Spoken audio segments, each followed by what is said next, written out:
Hello, everyone, and thanks for tuning in again to Master English with Tim, the podcast where Tim helps you master English. I'm Tim, world traveler, polyglot, bicyclist, and author of several resources for learning English. In this week's episode, I'm going to tell you about some fun and useful expressions for talking about work and money.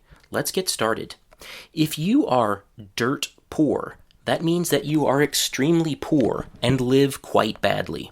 If you are dirt poor, you probably have old, unfashionable clothes that maybe never fit you even when you bought them. I guess we say dirt poor because the idea is that you don't even have enough money to wash yourself, so that it's obvious to everyone that you're dirt poor. One part of being dirt poor is that you probably owe the bank or maybe people you know money for things like your car or maybe your house. In English, when a person is in debt, or also when they are spending more than they are earning, we say that that person is in the red.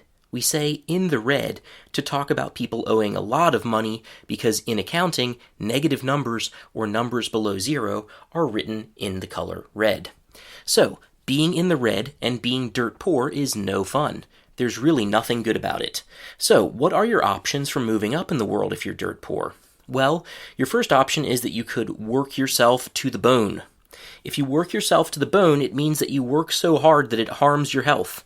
Working yourself to the bone might mean working 60 or 70 hours a week, possibly at several jobs. So why do we say work yourself to the bone?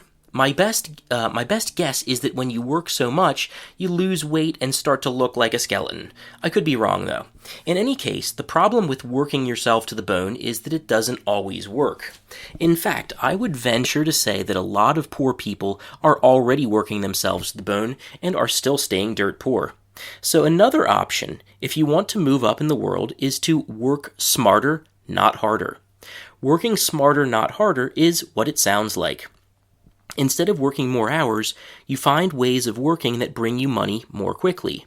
For example, you could work at an online job that lets you work from home so you don't have to pay to drive to work. And because you're at home, your boss won't know what you're doing, so you can maybe work 2 or even 3 jobs at the same time until somebody finds out. That really is working smarter, not harder, because it lets you earn twice or 3 times as much money. Is it honest? Well, not exactly, but it still is an example of working smarter, not harder. And if one of your bosses decides, or 2 of them decides that your services are no longer needed, it's okay though. You still worked for that company for a few months and got several thousand extra dollars. Another way to earn extra money is to get paid under the table. When you get paid under the table, someone pays you in cash. The payment is not recorded officially, and you pay no taxes. Getting paid under the table is not something I suggest doing, but I'm not talking here about right and wrong, but instead what some people in fact do. The advantage of getting paid under the table, of course, is that instead of paying 25 or more % of your income to the government, you keep it all for yourself. Another way to move up in the world and get more money is to fake it till you make it. If you fake it till you make it, you do a job that you're really not qualified to do, but you just act like you're doing your job well, and as time passes, you just use your brain to see what the job is about and gain skills as you do the work.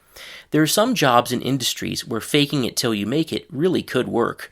For example, if you work in PR, you could fake it till you make it. You could fake it till you make it while managing a store. Some jobs where you definitely could not fake it till you make it are airline pilot and doctor or surgeon. If you've been doing any of these 3 things, working smarter not harder, getting paid under the table, or faking it till you make it, you might start to first make enough money to pay back money that you owe to a bank or maybe to other people. If you are earning more money than you spend, or if you are no longer in debt, we can say that you are in the black. So again, being in the black is the opposite of being in the red. Being in the red feels bad, while being in the black feels good. Being in the red means debt, being in the black means profit. Another way to earn more money is to skill up. The phrasal verb skill up means to get extra training so you can do more complex work. This could mean taking a training course in, say, data science or going back to university to get a master's degree. When you skill up, you hope that you will get higher pay for your new abilities once you return to work. The problem with skilling up, of course, is that often you have to pay for it, which means that for a while you will be, again, in the red. Work a few years, though, and you will earn the money back, hopefully, and be in the black again. Another way to get out of being dirt poor, but not a way that anyone should depend on, is to receive a windfall. A windfall is a very large amount of money that you receive unexpectedly. You can receive a windfall, for example, by winning the lottery. You can also receive a windfall if a rich relative you didn't know about dies and gives all of their money to you. More likely, though, is that you work hard and start to make enough money to cover your costs.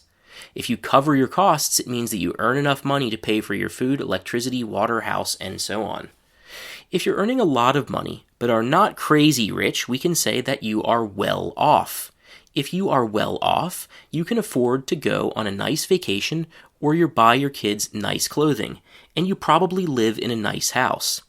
If you're well off, you probably drive a BMW or a Mercedes, but not a Ferrari or a Lamborghini. So how do we talk about a person who is not just well off, but very, very rich? We can say that a very rich person is filthy rich. If a person is filthy rich, that person can and does buy whatever they want. A person who is filthy rich probably also buys things without needing them, and buys expensive things and then forgets that she or he has them. A person who is filthy rich buys things just because they're beautiful and goes on vacation whenever they want and to wherever they want. Now, to be filthy rich, you don't need to be Bill Gates or Carlos Slim, and in fact, I would argue that people of that class are beyond even filthy rich. Now, if you know what the word filthy means, or you knew what the word filthy meant as you listened to me talk, you probably felt surprised, because filthy means very, very dirty, covered from head to foot in dirt or mud. So, a very poor person is dirt poor, but a very rich person is filthy rich. It doesn't make much sense, but it doesn't have to. Language doesn't have to be logical in order for it to make sense. So, we started off talking about people who are dirt poor, and then went to people who are filthy rich. Sometimes one person starts their life dirt poor and then somehow becomes filthy rich. When that happens, we say that someone goes from rags to riches. Rags are clothing or pieces of clothing that are too old and too damaged to wear. We usually use rags to clean the windows or tables in our houses.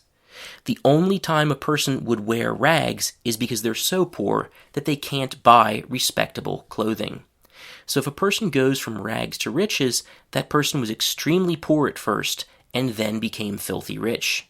A person can go from rags to riches, maybe by hard work in the right industry, maybe by inventing something really useful and important, maybe by meeting the right rich person at the right time and then building on those personal connections, or possibly, but really not very probably, by getting a windfall, receiving a windfall, for example, lottery or inheritance, money from a dead relative.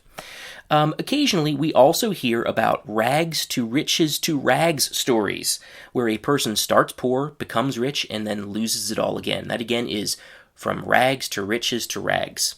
Okay, that's all for this week, everyone. Thanks for listening, and don't forget to look at the worksheets for this episode on my website. See you next Monday.